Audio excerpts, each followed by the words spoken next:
जी question number 3 है water leaves the end of a hose pipe at point P with horizontal velocity it's very important. Horizontal velocity कितनी value है 6.6 metre पर second as shown in the figure. देखें जी ये क्वेश्चन है जी प्रोजेक्टाइल मोशन से।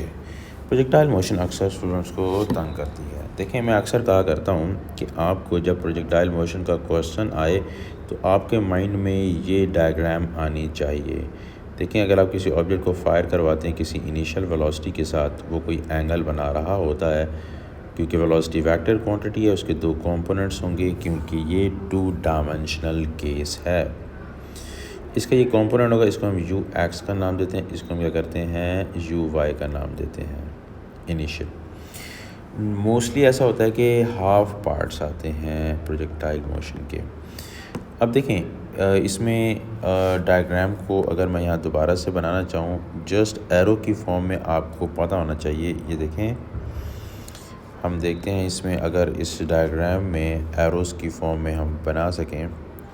देखें आपने फायर किया यहाँ से तो इसके एक कंपोनेंट ये बना, एक कंपोनेंट ये बना। ऊपर जाते हुए इसके जो कंपोनेंट है वर्टिकल कंपोनेंट उसकी आप लेंथ को कम करते हैं। हॉरिजॉन्टल को आप क्या रखें सेम रखें, वर्टिकल को आप कम कर दें। मैक्सिमम हाइट के ऊपर जो इसका हॉरिजॉन्टल कंपोनेंट है वो तो रहेगा, उतना ही रहेगा। Through out the projectile motion horizontal component की लेंथ सेम रखनी है। वर्टिकल कंपोनेंट को देखें ये 1 2 एंड 3, अगर आप गौर करें तो यहाँ पर हम वर्टिकल कंपोनेंट को क्या कह रहे हैं डिक्रीज़ हो रहा है। मैक्सिमम हाइट पर वर्टिकल कंपोनेंट है ही नहीं। फिर जब वापस नीचे आने की बात करते हैं तो हॉरिजॉन्टल कंपोनेंट की लेंथ दोबारा से उतनी ही रखनी है। ये हमारे पास इसकी जो वर्टिकल जो वेलोसिटी है वो इंक्रीज़ होना शुरू हो जाएगी, राइट, उसकी लेंथ बढ़ना शुरू हो जाएगी। बाकी क्या होगा ये इसी तरह से नीचे से ऊपर जाते हुए vertical component of the velocity decrease होता है। मैक्सिमम हाइट पर वर्टिकल कंपोनेंट ज़ीरो हो जाता है। जब ऑब्जेक्ट ऊपर से नीचे आ रहा होता है तो उसका जो वर्टिकल कंपोनेंट ऑफ वेलोसिटी होता है वो इंक्रीज़ होना शुरू हो जाता है। ठीक है, तो ये बात माइंड में रखें। और हॉरिजॉन्टल कंपोनेंट क्या रहता है सेम रहता है। चलें इस बात को डिस्कस करने के बाद हम वापस आते हैं इस क्वेश्चन की तरफ। अब इस क्वेश्चन में देखते हैं क्या कहा गया। ये water leaves the end of a hose pipe. देखें इसी डायग्राम को माइंड में रखें। देखें ये स्टार्टिंग पॉइंट है तो यहाँ इनिशियल वेलोसिटी होगी, ये एंडिंग पॉइंट है यहाँ पर हिट करने जा रहा है तो ये इसकी फाइनल वेलोसिटी होगी। तो पहले आप क्या करें इसके कंपोनेंट्स लिख लिया करें। ठीक है, जो भी वेलोसिटी है उसके दो कंपोनेंट्स इसलिए लिखें कि ये 2 डायमेंशनल केस है। यहाँ क्या कहेंगे यू एक्स हुआ, ये हमारे पास क्या हुआ यू वाई हुआ। ठीक है, अब देखें जो यू एक्स है यही तो 6.6 मीटर पर सेकेंड है। वर्टिकल कंपोनेंट क्या होगा यहाँ पर 0 होगा। एक बात ये आपने माइंड में रखनी है, राइट। तो इसमें देखें कि हॉरिजॉन्टल कंपोनेंट की वैल्यू है, वर्टिकल कंपोनेंट देखा नहीं जैसे यहाँ पर मैक्सिमम हाइट हो, चाहे आप नीचे से ऊपर जा रहे हो या ऊपर से नीचे आ रहे हो, इस पॉइंट पर ये वाला जो पॉइंट है इस पॉइंट पर वर्टिकल कंपोनेंट 0 होगा। इस टाइम पे ये इनिशियल वेलोसिटी है तो ये इनिशियल वर्टिकल कंपोनेंट है जो कि 0 है। अच्छा इसमें ना एक इम्पॉर्टेंट बात है जो ज़रा ध्यान से सुनिएगा। जब भी प्रोजेक्टाइल मोशन की ना डायग्राम आए उसमें देख लिया करें आपको वर्टिकल डिस्टेंस या हॉरिजॉन्टल डिस्टेंस तो नहीं दिया हुआ। अगर आपको हॉरिजॉन्टल डिस्टेंस दिया हुआ हो ना तो पहले नंबर पे सबसे पहले जो आपके माइंड में आना चाहिए वो आनी चाहिए रेंज, क्योंकि हमें पता है ये जो हॉरिजॉन्टल डिस्टेंस है इसको हम रेंज का नाम देते हैं। और रेंज जब आए माइंड में तो फ़ौरन उसका फार्मूला माइंड में आना चाहिए। तो उसका फार्मूला क्या होता है you x into T. What is you x? You x is the initial horizontal component. अब देखिए उसने यही बात की, पी से फायर किया, क्यू तक पहुंच गया। Point P is at height h above the ground, the water hits the ground at point Q, Q point पर हिट कर दिया। The horizontal distance, yes horizontal distance 3.5 metres from P to Q is 3.5। Air resistance is negligible, इसका मतलब है यहाँ पर G की value ली जा सकती है प्लस में 9.81 न्यूटन पर kg, प्लस में लेने हैं क्योंकि क्या आ रहा है ग्रेविटी की डायरेक्शन, ऊपर से नीचे आ रहा हो तो प्लस लेना होता है, नीचे से ऊपर हो तो फिर -9.81 लेते हैं। एयर रेजिस्टेंस इग्नोर की गई हो तो हम जी की ये फिक्स्ड वैल्यू लेते हैं क्योंकि एक्सेलरेशन कांस्टेंट होता है। Assume that the water between P and Q consists of non-interacting droplets of water and the only force acting on each droplet is its weight। यानी आपको पता होना चाहिए जो हमारे पास प्रोजेक्टाइल मोशन होती है इसमें सिर्फ एक ही फोर्स एक्ट कर रही होती है, वो क्या होता है, उसका वेट होता है, यानी एयर रेजिस्टेंस भी नहीं होती। अब यहाँ पर उसने क्या कहा है, explain briefly why the horizontal component of the velocity of a droplet of water remains constant as it moves from P to Q। यानी वो कह रहा है कि आप ये बताएं कि ये जो इसका हॉरिजॉन्टल कंपोनेंट जिसकी हमने बात की थी, ये जो हॉरिजॉन्टल कंपोनेंट चल रहा है ये वाला हॉरिजॉन्टल, ये सेम क्यों रहता है।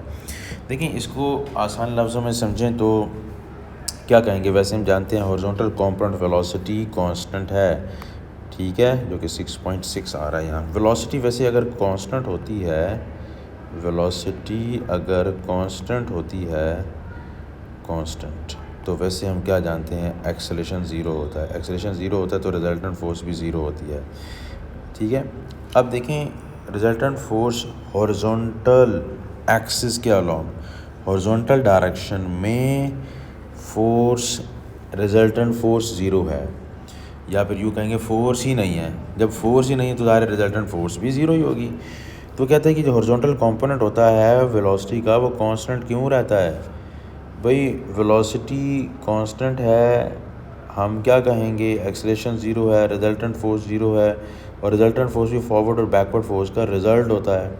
ना बैकवर्ड फोर्स है ना फॉरवर्ड फोर्स है तो रिजल्टेंट फोर्स भी ज़ीरो हुई, कोई फोर्स भी एक्ट नहीं कर रही। तो हम क्या लिखना चाहेंगे यहाँ पर, force on droplet of water in horizontal direction is zero।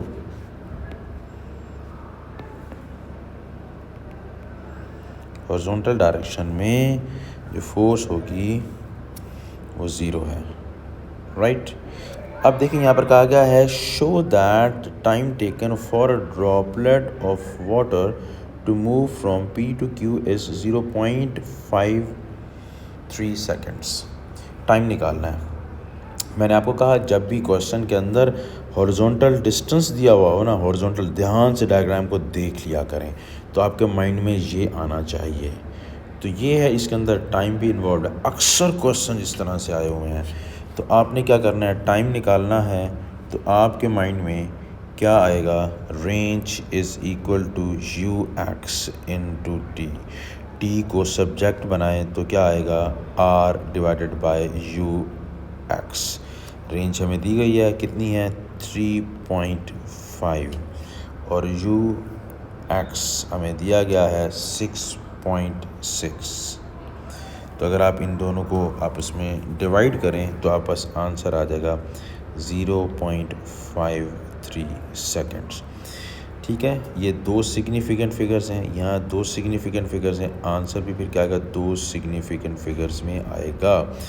मतलब सिग्निफिकेंट फिगर का ये होता है कि अगर दो क्वांटिटीज़, जैसे कि यहाँ देख लें, दो क्वांटिटीज़ हैं आपस में डिवाइड हो रही हैं, हो सकता है ऐसा केस है जिसमें दो क्वांटिटीज़ आपस में मल्टीप्लाई हो रही हों। रूल ये होता है उन दोनों को मल्टीप्लाई या डिवाइड करने के बाद जो आंसर लिखना होता है तो least number of significant figures में लिखना होता है। देखें इसमें दो सिग्निफिकेंट फिगर्स हैं, इसमें दो सिग्निफिकेंट फिगर्स हैं, ठीक है। लीस्ट भी 2 ही हुआ तो हमारे पास सिग्निफिकेंट फिगर्स कितने हैं, इसमें 2 हैं, तो हमारा ये आंसर आ गया। अब देखिए हमने अगले पार्ट में क्या निकालनी है, हाइट निकालनी है। वैसे हम कुछ ऑलरेडी जानते हैं, मगर अगर आप मेरी पिछले वीडियोस देखें तो हमने वहाँ कहा था अगर आपने हाइट निकालनी है और टाइम निकालना हो, दोनों के लिए आपने वर्टिकल कंपोनेंट्स इस्तेमाल करने हैं, वर्टिकल कंपोनेंट्स, ठीक हो गया। अब देखें इत्तेफाक से ऐसा भी हो सकता है कि टाइम को हम यहाँ से निकाल, रेंज वाले फार्मूले से, जैसे यहाँ भी निकाल लिया। लेकिन हमें अगर इक्वेशन ऑफ मोशंस को अप्लाई करना पड़े, वहाँ पर टाइम के वर्टिकल कंपोनेंट्स इस्तेमाल करेंगे। क्वेश्चन आएंगे वहाँ आपको क्लियर आइडिया होगा। यहाँ पर आप देखें फार्मूला हम लिखना चाहेंगे, S is equals to u t plus half a t square. हम हाइट की बात कर रहे हैं, हाइट में हम वर्टिकल कंपोनेंट्स का इस्तेमाल करेंगे। हम इसी वर्टिकल डिस्टेंस को हम क्या करते हैं, एच का नाम देते हैं, क्योंकि हमें पता है इसका जो वर्टिकल कंपोनेंट है वो ज़ीरो है, जिसको हम यू वाई भी कहते हैं और यू वी भी कहेंगे। वो क्या हो जाएगा, ज़ीरो। वर्टिकल कंपोनेंट क्या हो गया यहाँ पर, ज़ीरो हो गया।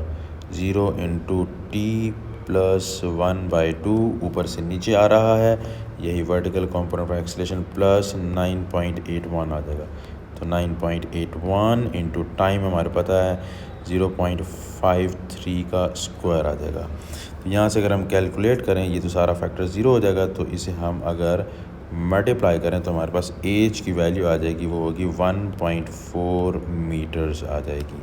मीटर यहाँ लिखा हुआ है, आप यहाँ पर क्या करें 1.4 लिख दें, राइट। अब देखें यहाँ पर क्या है, सिग्निफिकेंट फिगर्स कितने हैं, 1 2 3, यहाँ कितने हैं 2। तो least number of significant figures कितने हो गए, 2। तो हमने क्या किया, 2 जो हमारे पास least number of significant figures हो गए, तो हमने 2 सिग्निफिकेंट फिगर्स पर आंसर लिख दिया। मेरे ख्याल से बात समझ आ गई है। अगर आपने हाइट निकालनी हो तो वर्टिकल कंपोनेंट्स का इस्तेमाल करना है, ये बहुत ज़रूरी होता है जानना। अच्छा, रेंज के लिए कौन से इस्तेमाल करते हैं, हॉरिजॉन्टल, ये हम अगले क्वेश्चन में भी देखेंगे। यहाँ पर वर्टिकल कंपोनेंट्स का इस्तेमाल करना है, वर्टिकल टाइम के साथ वर्टिकल नहीं लिखते। सो मेरे ख्याल से ये बात आपको समझ आ गई है।